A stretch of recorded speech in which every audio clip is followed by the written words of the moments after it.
नमस्कार, मैं हूं माधवी और आप देख रहे हैं स्वामी न्यूज। और अब समाचार विस्तार से। 1 करोड़ रुपए की धोखाधड़ी के मामले में अजमेर के कोतवाली थाने में मुकदमा दर्ज हुआ। पुलिस ने जानकारी देते हुए बताया कि दिल्ली की कंपनी के खिलाफ परिवादी द्वारा मुकदमा दर्ज कराया गया।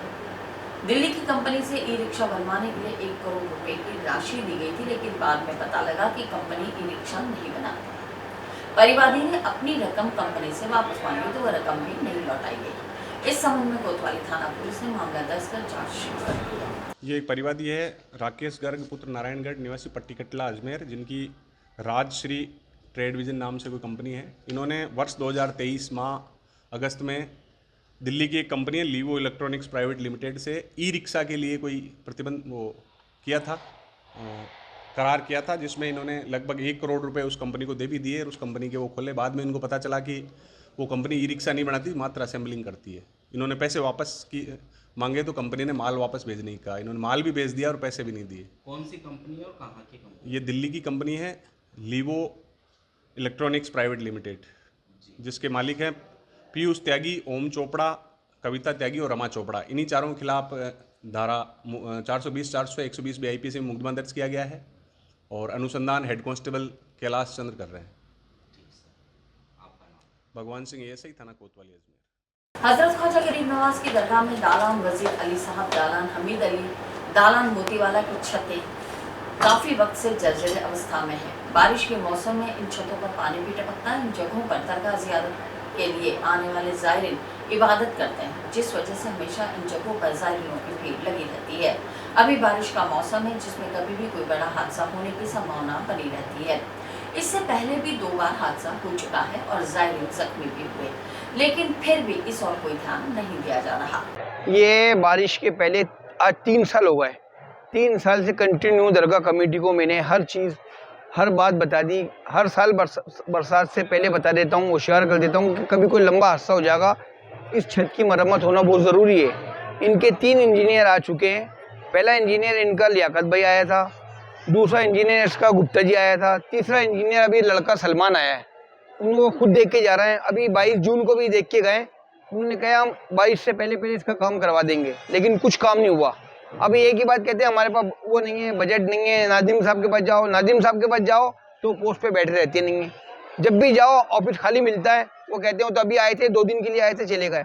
अगर कोई मंत्रालय से कहीं से जगह से आता है कोई, तो ये चुपचाप किसी से मुलाकात नहीं कराते हैं।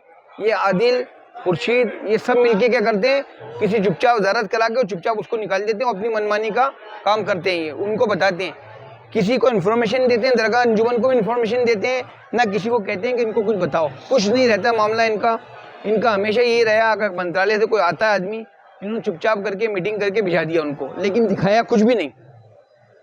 शाहजहानी मस्जिद की बात करें तो वहाँ पे भी लगातार पानी टपक रहा है। नमाजियों के लिए कितनी परेशानियाँ हो? हर जगह नमाज की इतनी परेशानी हो रही है। अभी बीच में भी मैंने कहा था इनको कि 22 जून को कि साहब इनकी मरम्मत करा दो, लेकिन इन्होंने कुछ काम नहीं करा।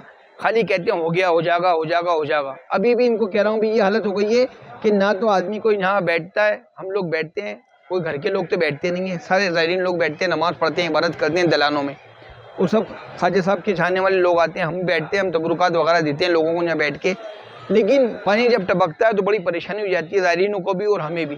कभी खुदा ना खास्ता कोई लंबा हादसा नहीं हो जावे। ये हादसे का दरगाह कमेटी इंतजार कर रही है कि कोई हादसा होवे, जब जाके दरगाह कमेटी कर्मचारी और दरगाह कमेटी जागेगी। सैयद मेराज मीर चिश्ती, अल्पसंख्यक मोर्चा, BJP अध्यक्ष। जॉन्सगंज वार्ड नंबर 41 के क्षेत्रवासियों ने आज सीवरेज के दौरान खोदी गई सड़क में गड्ढे के कारण हो रही परेशानी पर नाराजगी जताई। इस पर क्षेत्रीय पार्षद नीतू मिश्रा ने बताया कि इस संबंध में प्रशासन को कई बार अवगत कराया, लेकिन इस पर ध्यान नहीं दिया जा रहा। उन्होंने कहा कई लोग गड्ढे में गिरने से चोटिल भी हो जाते हैं, लेकिन उसके बाद भी प्रशासन की तरफ से इस पर कोई कार्रवाई नहीं हो रही। जी, मैं नीतू मिश्रा वार्ड नंबर 41 से पार्षद हूँ। जिस तरह से जो क्षेत्रवासी हैं यहाँ के, ये अपना जो नरसिंहपुरा के लिए ये जो रास्ता जाता है कोली बस्ती के इधर की तरफ, इधर ठेकेदारों ने सीवरेज का कार्य करा था। मैं आपको पहले बताना चाहूँगी कि सबसे पहले तो हमने ही ये सीवरेज का कार्य कराने के लिए और उसके बाद जो क्षतिग्रस्त सड़कें होती हैं उसके लिए हमने कलेक्टर साहब को पहले ही लेटर लिख चुके हैं, जिसकी तारीख है 18/7/2023। ठीक है, अभी 24 चल रहा है। तो हम लगातार इन सब चीज़ों के बारे में सभी को अवगत कराते रहते हैं। जो हमारे प्रशासनिक अधिकारी हैं उन सभी को अवगत कराते रहते हैं। और जिस तरह से ठेकेदारों ने अपनी मनमानी करते हुए DLB के आदेश थे कि नए कार्य नहीं किए जाएं बारिश के अंदर, जबकि बारिश शुरू होने से पहले ही मैंने आयुक्त महोदय को और कलेक्टर साहब को भी लेटर लिख करके ये अवगत कराया था कि जो भी हमारे इधर जो हमारे क्षेत्र के अंदर जॉन्सगंज के अंदर जितने भी सीवरेज के कार्य हो रहे हैं तो वो सब नए कार्य ना हो जब तक बारिश हो रही है, और जितने भी पुराने कार्य हो रहे हैं उन सबको दुरुस्तीकरण भी साथ के साथ हुआ जाए, समतलीकरण भी करते जाएं जहां पर भी सीवरेज का कार्य हो रहा है।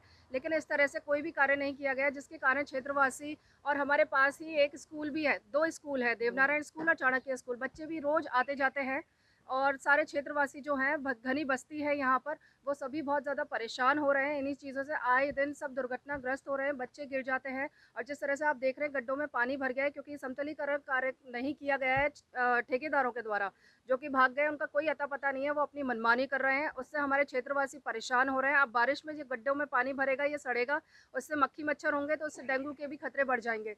तो हमारे क्षेत्रवासी बहुत ज़्यादा परेशान हैं और मैं उन सभी माता बहनों और हमारे सभी भाइयों के लिए आप सभी से अपील करती हूँ कि इस कार्य को जल्दी से जल्दी कराया जाए। और ये किसको फ़ायदा पहुँचाने के लिए या किसको नुकसान पहुँचाने के लिए, नुकसान तो हमारी जनता ही भोग रही है और हम जनता के साथ खड़े हैं। तो मैं यही चाहूँगी कि जल्दी से जल्दी इन सड़कों को दुरुस्त किया जाए और आम जनता को राहत दी जाए। अगर नहीं होता है तो फिर क्या? नहीं होगा तो जो हमारी जनता कहेगी हम उनके साथ खड़े हैं, हर संभव प्रयास करेंगे आगे से आगे और प्रशासन की आंखों को खोलेंगे कि हमारी जनता, और हम चाहेंगे, हम ये भी मैं कहना चाहती हूँ कि इस अजमेर क्षेत्र के अंदर मुझे मानचित्र के अंदर ये बता दिया जाए कि जॉन्सगंज आता है कि नहीं आता है, कि हमारी समस्याओं का निराकरण होगा कि नहीं होगा, क्योंकि हम तो सिर्फ लेटर ही लिखते जा रहे हैं प्रशासन को। वो लोग कब इस तरफ ध्यान देंगे कि एक जॉन्सगंज भी क्षेत्र है, वहाँ के लोग भी जो मेन और मुख्य समस्याओं से ग्रसित हैं उनका समाधान कब होगा, मैं यही जवाब चाहती हूँ।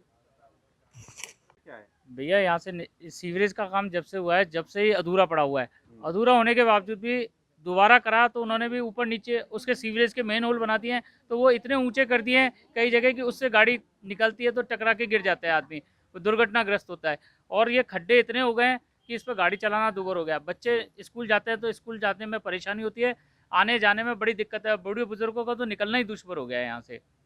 अच्छा, सुबह किस तरह से एक्सीडेंट होते हैं स्कूल? ये अभी तो ये इसमें सड़कों के ऊपर कई कई जगह पानी भरा हुआ है और पत्थर इतने ऊंचे ऊंचे निकल रहे हैं इसमें से, छोटे बड़े, जिससे गाड़ी स्लिप हो जाती है। मेन होल भी इतने ऊंचे बना दिए हैं, एक्सीडेंट हो जाता है उससे, स्लिप मार तो जाने से बच्चे रह जाते हैं। और बड़े बुजुर्ग जो है वो बिल्कुल ही नहीं निकल पा रहे हैं वहाँ से, रास्ता इतना खराब हो रखा है। नाम बताइए आप। संजीव कुमार मित्तल, कौन सी कॉलोनी है? जॉन्सगंज। अब ये क्या समस्या आ रही है? ये जॉन्सगंज अवधपुरी कॉलोनी है, वार्ड नंबर 41 है। यहाँ पर सीवरेज का कार्य शुरू हुआ था। सीवरेज का कार्य 1 साल पहले शुरू हुआ था। यहाँ पर सीवरेज ठेकेदार आया, उसने सड़क खोदता गया और सीवरेज डालता गया, लेकिन उसने सड़कें नहीं बनाई। उसके बाद बीच में वो ठेकेदार भाग गया, दूसरा ठेकेदार आया, उसने फिर आधी सीवरेज जो अधूरी पड़ी थी उसे डाला। उससे भी ये कहा गया था कि सड़क बनाएगा, बोला वो सड़क बनाएगा, लेकिन वह भी सड़क बना के नहीं गया। और सड़कें इस प्रकार से बनी हुई है, पूरी खड्डे खड्डे हो रखे हैं। जगह जगह जहाँ सीवरेज डली है वहाँ पूरा खड्डा हो रखा है। बारिश का मौसम तभी आया है, लेकिन उसके पहले भी यही हालत थी और अभी भी यही हालत है। और अब तो हालत ज़्यादा बिगड़ गई है, लोग घरों से बाहर निकलने को तरस रहे हैं और बच्चे स्कूल जाते हैं तो गिरते हैं, गाड़ियाँ स्लिप हो रही है, कई बुजुर्गों को तो लग गई। हमने पार्षद से कहा तो पार्षद ने बोला कि मैंने कह दिया कलेक्टर साहब को। उन्होंने लेटर भी दिखाया कलेक्टर को दिए हुए, उन्होंने यही बताया कि ये सड़क बननी चाहिए, लेकिन न तो कलेक्टर सुनवाई कर रही है न विधायक सुनवाई कर रही है। अभी हमने पार्षद को बुलाया, पार्षद तुरंत यहाँ पर आ गई क्योंकि वो सच्ची और सीधी है। उनने कहा कि मैंने तो कार्रवाई कर रखी है। किस तरह से बीमारी भी फैलने का डर है? अब जैसे सबसे बड़ी बीमारी तो यह है कि यह पानी भरा हुआ है, मच्छर हो गए हैं, पानी भर गया है और छोटे छोटे बच्चे हैं, घर से बाहर निकलते हैं, स्कूल जाते हैं तो उनको काफ़ी परेशानी होती है। मान लो कोई मच्छर काट गया है तो अभी हैजा वो चल रहा है, डेंगू वेंगू वो हो गया तो और दिक्कत हो जाएगी। अमर सिंह तंवर, जॉन्सगंज। कि वो अपने इसको दे करके कुछ वो करे कि मेरे दोनों तरफ स्कूल है, हमारे बच्चे स्कूल जाते हैं, सुबेरे रिक्शा फंस जाता है तो बच्चे टाइम से स्कूल नहीं पहुंच पाते हैं। बच्चों को भी डांट पड़ती है और हमें भी डांट पड़ती है। तो मैं चाहूँगी कि हमारी नगर निगम की ओर से कोई सुविधा मिले और हमें सहायता मिले। तो ये किस तरह की ये सीवरेज लाइन से परेशान हो रहे हैं? ये जो गड्ढे हैं, पानी भरा है तो बच्चे स्कूल जाते हैं तो कभी बच्चों के रिक्शा फंस जाता है, गिर जाते हैं तो बच्चे टाइम से स्कूल नहीं पहुंच पाते। आदमी लोग काम पे जाते तो हम भी टाइम से नहीं पहुंच पाते, हम खुद काम पे जाते। निजी कंपनी का अधिकार बताकर परिवादी को लोन दिलाने का झांसा देकर रकम हड़पने वाले को आदर्श नगर थाना पुलिस ने गिरफ्तार कर लिया।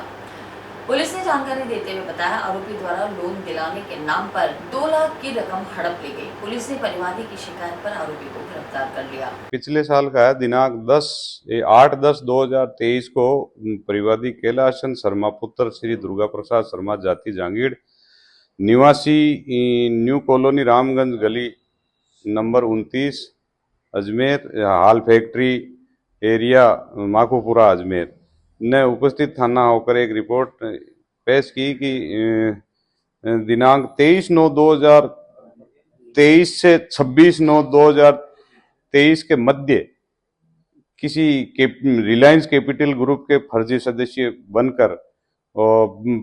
सदस्य बनकर इसके मोबाइल पे परिवादी के मोबाइल पर फोन किया और कहा कि हम सस्ती दर पर लोन करते हैं, आपको लोन की आवश्यकता है क्या? तो उन्होंने कहा कि भाई हम बताएंगे सोच के, तो बता देना, आपको 7.5% की दर पर लोन स्वीकृत कर देंगे, 9.5 लाख रुपए लोन मिल जाएंगे। इस झांसे में आकर परिवादी को बातों में उड़ जाकर फोन पे और लोन स्वीकृत करने के फर्जी खाली फार्म व्हाट्सएप पे भेजे और उनकी पूर्ति करके वापस भिजवाना। इस प्रकार लोन स्वीकृत करने के नाम पर रजिस्ट्रेशन फीस 11,220, फिर इन लोन की इंश्योरेंस फीस 95,000, फिर मेडिकल सर्टिफिकेट फीस 95,000। इस प्रकार परिवादी से 2,12,20 रुपये धोखाधड़ी करके फोन पे करवाकर हड़प लिए।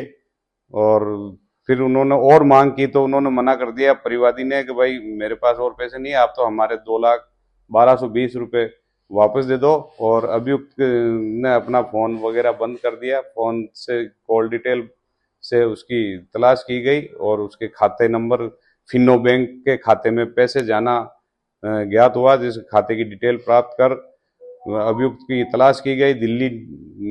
दिल्ली निवासी अभियुक्त नितिन कुमार उर्फ मोहित कुमार की तलाश की गई, जो वहाँ अपने मकान पर दुकान पर नहीं मिला, जिसके बारे में पता चला कि अभियुक्त यमुनानगर हरियाणा जेल में साइबर सेल के केस में बंद है, जिस पर साइबर सेल से संपर्क कर अभियुक्त को यमुनानगर हरियाणा से जरिए प्रोडक्शन वारंट कल प्राप्त किया गया। अनुसंधान कर आज न्यायालय में पेश किया जाएगा।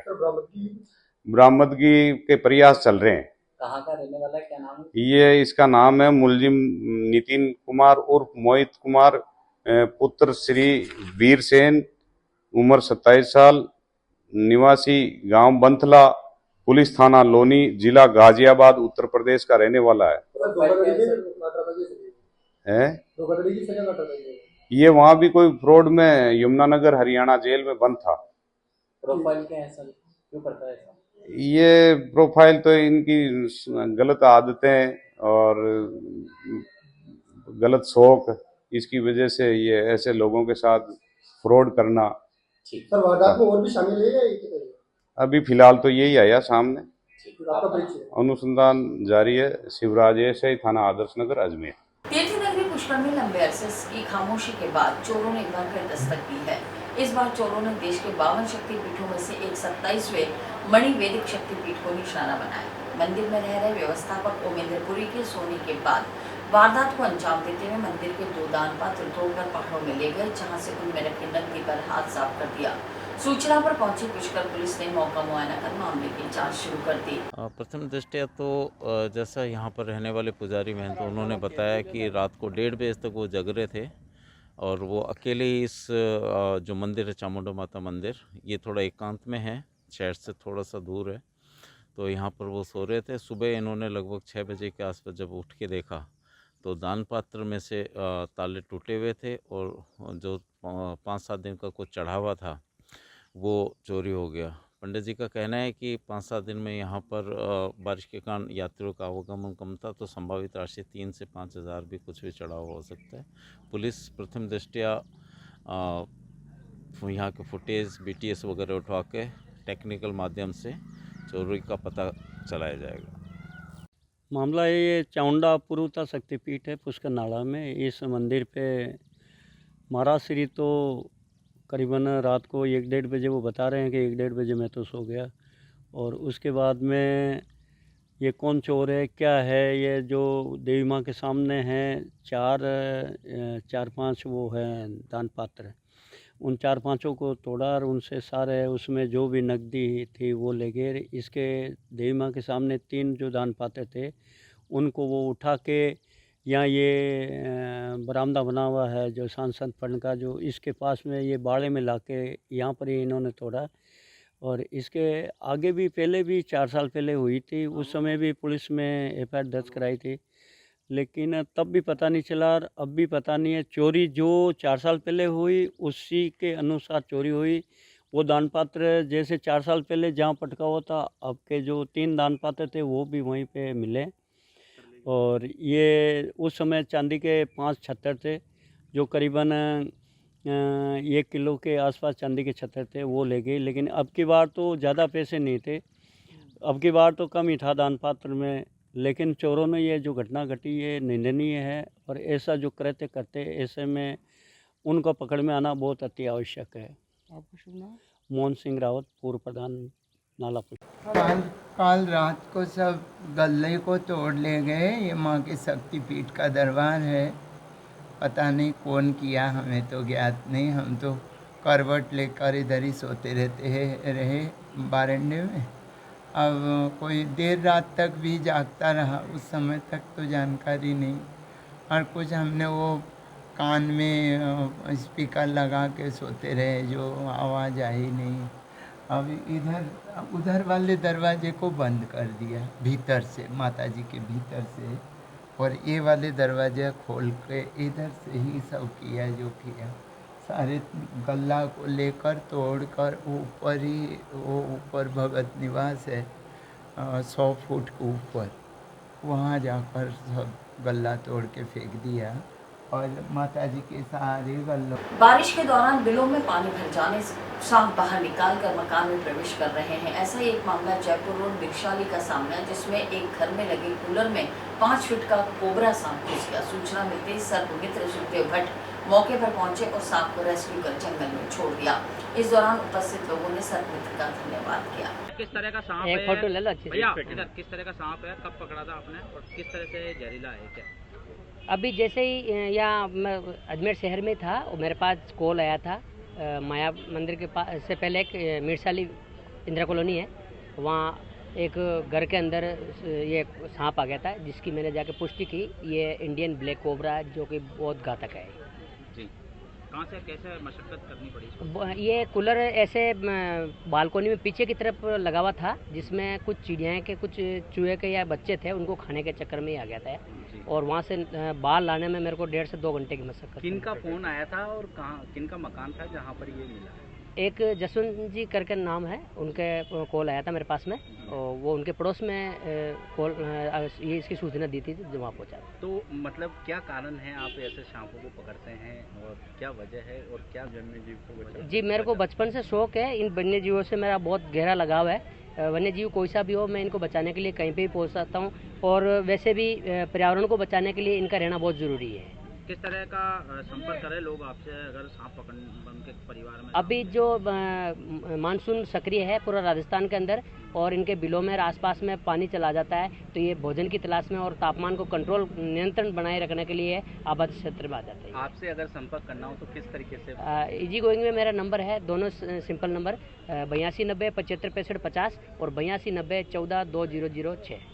राजस्थान विधानसभा में संवैधानिक प्रश्न रखने के दौरान विधायक भूपेंद्र द्वारा धानका समाज को धनक धानुका और धनुकिया को एक ही समाज बताने पर और विरोध जताते हुए धानका समाज के लोगों ने जिला कलेक्ट्रेट पर प्रदर्शन किया।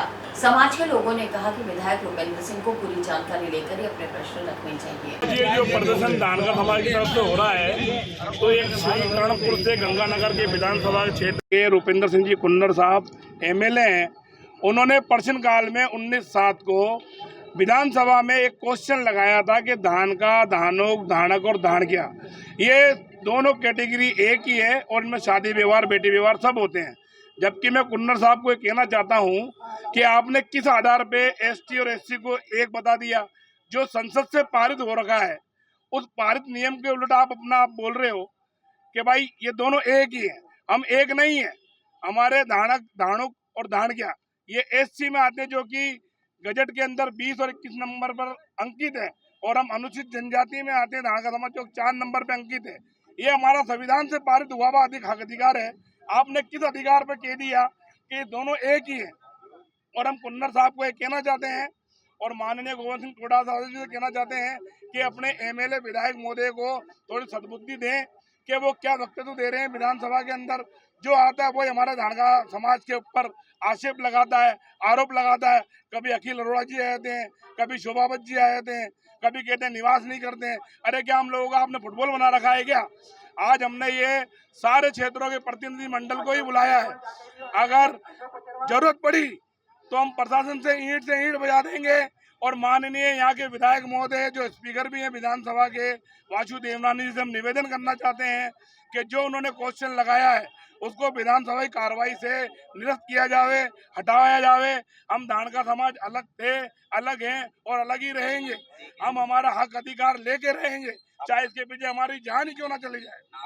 मेरा नाम महेंद्र सिंह कटारिया, मैं पड़ाव मंदिर का उप प्रबंधक हूँ। आज अजमेर धाणका समाज जो एक विरोध स्वरूप माननीय मुख्यमंत्री भजन लाल जी के नाम पे कलेक्टर महोदय को ज्ञापन देना है।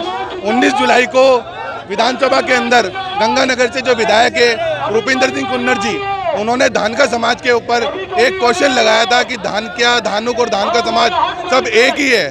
मैं आपके चैनल के माध्यम से बताना चाहूँगा कि धाणका समाज एसटी में आता है और धानक और धानक्या जो अन्य जातियां हैं वो एससी में आती है। तो आज ये जो विरोधाभास उन्होंने फैलाने की कोशिश करी है, एसटी एसटी को लड़ाने की कोशिश करी है, उसके विरोध में अजमेर धाणका समाज ने एक विरोध उत्पन्न किया है। और आज संपूर्ण अजमेर धाणका समाज एक रैली के रूप में माननीय कलेक्टर महोदय को मुख्यमंत्री के नाम ज्ञापन देना है। और हम हमारी मांग करते हैं माननीय मुख्यमंत्री जी से कि इस क्वेश्चन को डिलीट किया जाए और जो आरक्षण में हमारे को मिला हुआ है संविधान के अंदर उसको ऐसे ही रखा जाए, कोई छेड़छाड़ नहीं की जाए। सुनील धानका वार्ड। मंदिरों की नगरी पुष्कर के श्री रमा वैकुंठ दिव्यदेश नए रंगजी मंदिर व श्री रंगनाथ वेणुगोपाल पुराने रंगजी मंदिर में बुधवार से सावन के झूले शुरू हुए। नए रंगजी मंदिर के व्यवस्थापक सत्यनारायण रामावत ने बताया कि 16 दिवसीय झूला महोत्सव के पहले दिन शीश महल के कपाट खोले गए तथा महल में भगवान वेंकटेश के विवाह उत्सव व उनके सामने गोदम्बा जी का रत्नाभूषणों से श्रृंगार कर मनमोहक हिंडोला सजाया गया। भगवान श्री रघुनाथ का मंदिर है जो विष्णु भगवान के रूप में है। और अभी जो भगवान का झूला महोत्सव है जो श्रावण मास में प्रतिवर्ष चलता है। और ये जो झूला उत्सव है वो जब से मंदिर बना तब से आज 100 साल हो जाएंगे, कंप्लीट हो गए हैं इस 24 मई को। 100 साल से ये उत्सव झूला महोत्सव भी चल रहा है जो भगवान कृष्ण पे आधारित सभी लीलाएं प्रदर्शित की जाती है और भक्तों को दर्शन नए नए स्वरूप में भगवान के दर्शन करवाए जाते हैं। और ये झूला महोत्सव जो है तारीख फिक्स नहीं होती है, इसमें तिथि होती है, छोटी तीज से बड़ी तीज। लेकिन इस बार 15 दिन की बजाय 16 दिन के झूले हैं, एक झूला बड़ा है।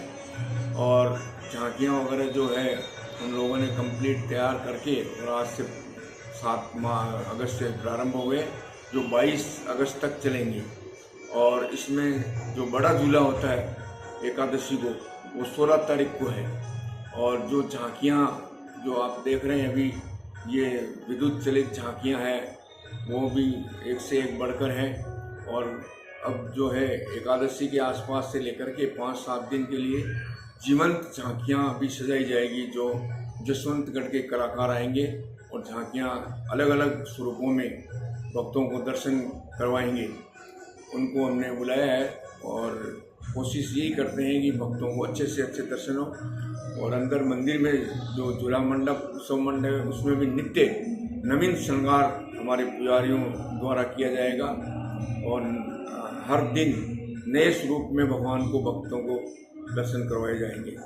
सत्यनारायण रामावत, व्यवस्थापक नया रंगजी का मंदिर पुष्कर। इंस्टाग्राम पर फेक आईडी बनाकर बदनाम करने की नियत से फोटो अपलोड करने का मामला सामने आया है। मामला नसीराबाद सदर थाना क्षेत्र का है। पीड़िता ने बताया कि उसे रुपयों की मांग की जा रही थी और रुपए नहीं देने पर क्लासमेट द्वारा फोटो वायरल करने की धमकी दी जा रही है। आज पीड़िता ने पुलिस महानिरीक्षक के समक्ष उपस्थित होकर न्याय की मांग की है। वो कम से कम अभी तो जिसके नाम से सिम है वो और एक और जो हमारी क्लास में पढ़ता था वो 11th क्लास तक पढ़ा मेरे साथ, उसका नाम अशराफ है। वो 2 जने हैं और उसके अलावा सर और भी लड़के हैं क्योंकि वो 2 मिलकर नहीं कर सकते। जहाँ तक मेरे को लगता है मेरे हिसाब से वो 4-5 जने हैं। हाँ, क्या है पूरा मामला, कौन है? वो सर मेरे साथ क्या है 6th क्लास से लेके उसने मेरे साथ 11th तक पढ़ाई की। ना मैंने आज तक उसका कभी कुछ बिगाड़ा, ना उसको कभी चू भी बोला, मैंने कुछ भी नहीं किया उसके साथ। फिर भी मेरे को पता नहीं है उसने मेरे साथ ऐसा क्यों किया है। मैंने कभी उसका बिगाड़ा ही नहीं, कभी कुछ नहीं किया। उसका नाम अशराफ है ना। तो इसलिए मेरे को तो बस न्याय चाहिए। है क्या पूरा मामला, क्या हुआ? मामला ये है सर कि 11 बजे की टाइम, रात्रि 11 बजे और तारीख थी उस टाइम 11 तारीख थी, है ना। तो उसने मेरे को इंस्टाग्राम पे उसने मेरे को मेरी फेक आईडी मेरे नाम से मेरी फेक आईडी बनाई थी और उसी ने मेरे को मैसेज किया कि मेरे को 5000 दे। मैंने बोला कि अरे यार तू है कौन, मेरी आईडी क्यों बनाई? ना तो उसने उसका नाम बताया ना कुछ बताया, उस टाइम कुछ भी नहीं बताया। उसने मेरे को 5000 की मांग की थी, मैंने मना किया तो उसने मेरे को धमकियाँ दी कि मैं तेरे को जान से मार दूंगा अगर तूने मेरे को कुछ नहीं दिया तो। मैंने बोला कि तू तेरे नंबर भेज, मैंने बहुत कुछ बोला लेकिन उसने कभी कुछ नहीं बताया उसने। क्या बनाई, फोटो एडिट करी क्या आप? हाँ, मेरी फोटो वायरल करी उसने, गंदी फोटोज डाली उसने इंस्टाग्राम पे। हाँ। कौन से थाने में लगता है आपको? हमारा नसीराबाद सदर थाना। क्या वहाँ गए थे क्या थाने से? हाँ, हम गए थे। 2 महीने से वहाँ पर फाइल पड़ी थी लेकिन वहाँ पर कुछ कार्रवाई नहीं। कोई सुनवाई नहीं हुई? नहीं। आज किससे मिलना है? आज हम यहाँ पे एसपी मैम से मिलने। आईजी मैडम से? हाँ, आईजी मैम से मिलने हैं। कितने लोग हैं वो कम से कम सर वो जो मैन है हमारी क्लासमेट ही है वो, और जिसके नाम से सिम है वो उसको नाबालिग बता रहे, वो छोटा है, ठीक है। वो 2 लोग हैं और जहाँ तक मेरे को लगता है कि वो 2 लोग नहीं है, वो 3-4 लोग हैं, 3-4 या 5-4 लोग। आज एक साथ ही समाचार बुलेटिन ही समाप्त होते हैं। मुझे दीजिए इजाजत, देखते हैं 100 मिनट।